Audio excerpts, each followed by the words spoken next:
My name is Ashley and I'm one of the teen interns for Girls Living for God. And today I'm so excited to tell you one of my favorite redemption stories from the Bible. So I'll be talking about the redemption story of Paul the Apostle. So to give you a little bit of background context, Paul was originally known as Saul, and he was a Jew and Pharisee who was really dedicated to persecuting and imprisoning Christians at the time. And so today we're going to see how God interferes and redeems Saul and how that changes him. We're going to refer to the New Testament starting from Acts chapter 9. This is when Saul's on his way to a city named Damascus, where he wants to imprison the Christians there and bring them back to Jerusalem as captives. So we're going to read a little bit of how God interferes and redeems him. So we're going to start with Acts chapter 9, verse 3. As he neared Damascus on his journey, suddenly a light from heaven flashed around him. He fell to the ground and heard a voice say to him, "Saul, Saul, why do you persecute me?" "Who are you, Lord?" Saul asked. "I am Jesus whom you are persecuting," he replied. "Now get up and go into the city, and you will be told what you must do." So I find it so amazing and beautiful that God chooses to redeem him even after what he did. And that's something that God has been teaching me through this story, because I used to think that I wasn't good enough, I wasn't worthy enough, I was too young, like God couldn't redeem me and use me. But after reading how Paul was redeemed, even after persecuting Christians, even after mocking Jesus, God chooses to redeem him and personally comes and finds him. So I just find that so beautiful and awesome that God doesn't just neglect us because we don't make the right decisions or we don't see the right path to follow, and he still guides us and redeems us.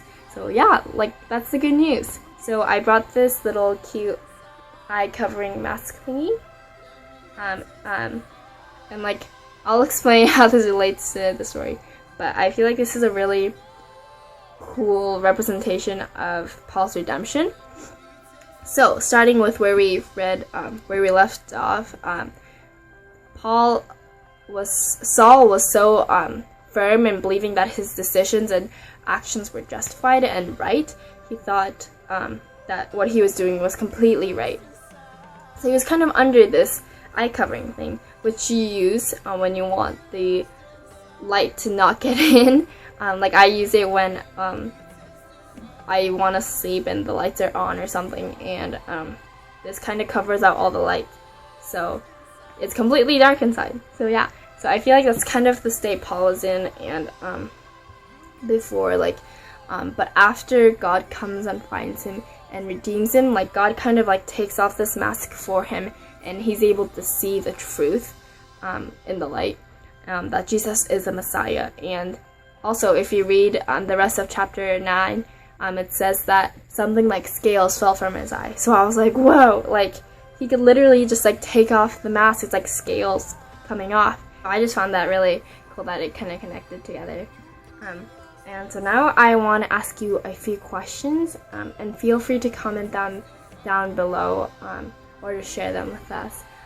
But I just want you to think about any times you had when you felt like you weren't worthy enough, you weren't good enough, you didn't meet the expectations to be redeemed by God or be used by him.